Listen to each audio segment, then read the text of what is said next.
Assalamualaikum warahmatullahi wabarakatuh. Halo anak-anakku kelas 9, bagaimana kabar kalian hari ini? Semoga hari ini kita dalam keadaan sehat walafiat. Alhamdulillah, hari ini kita bertemu kembali dalam mata pelajaran PPKN. Sebelum pelajaran kita mulai, mari kita berdoa terlebih dahulu. Berdoa mulai.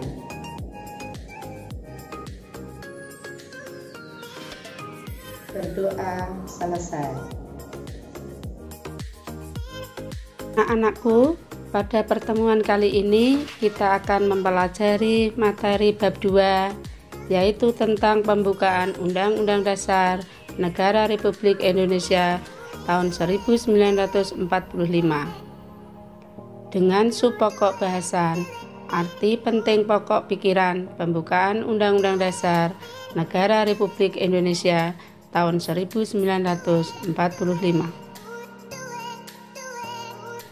Seperti kita ketahui bersama bahwa pokok-pokok pikiran pembukaan Undang-Undang Dasar Negara Republik Indonesia tahun 1945 memiliki arti penting dalam konteks hukum dasar, baik hukum dasar tertulis, yaitu Undang-Undang Dasar, maupun hukum dasar yang tidak tertulis, yaitu konvensi atau kebiasaan ketatanegaraan sebagai pelengkap dalam Undang-Undang Dasar.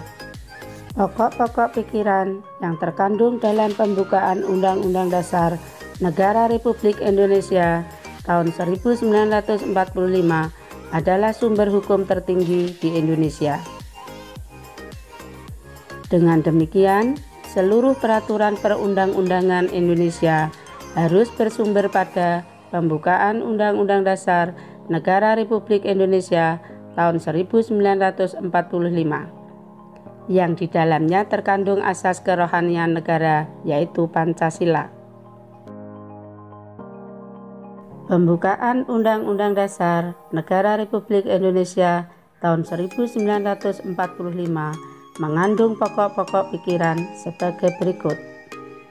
1. Pokok pikiran persatuan. 2. Pokok pikiran keadilan sosial. 3. Pokok pikiran kedaulatan rakyat. 4. Pokok pikiran ketuhanan. Pokok-pokok pikiran tersebut dijabarkan dalam pasal-pasal Undang-Undang Dasar Negara Republik Indonesia tahun 1945 sebagai berikut.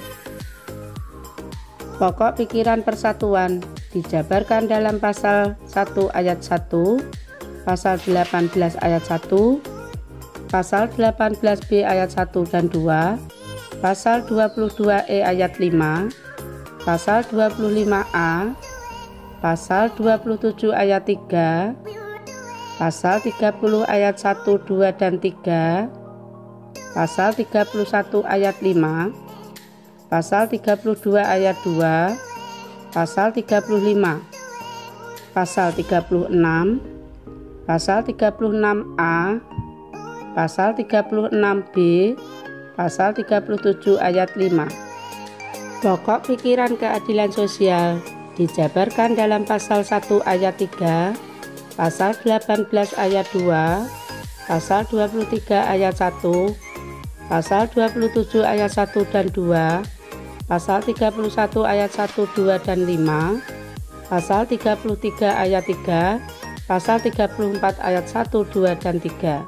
Pokok pikiran kedaulatan rakyat dijabarkan di dalam pasal 1 ayat 2, pasal 2 ayat 1, 2, dan 3, pasal 3 ayat 1, pasal 4 ayat 1, pasal 6 ayat 1 dan 4, pasal 11 ayat 2, pasal 18 ayat 3 dan 4, pasal 19 ayat 1, pasal 20 ayat 1 dan 2, pasal 21, pasal 22J ayat 1, pasal 22E ayat 1, 2, dan 4, pasal 23 ayat 2, pasal 24B ayat 3.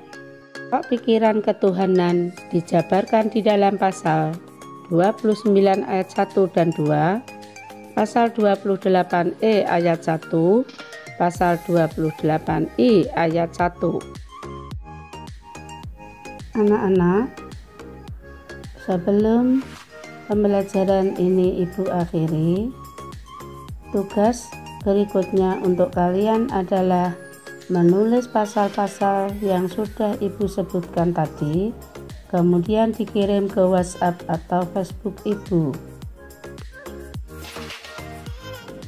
Demikian anak-anak materi yang Ibu sampaikan pada pertemuan kali ini, semoga bermanfaat. Sampai ketemu pada materi berikutnya. Wassalamualaikum warahmatullahi wabarakatuh.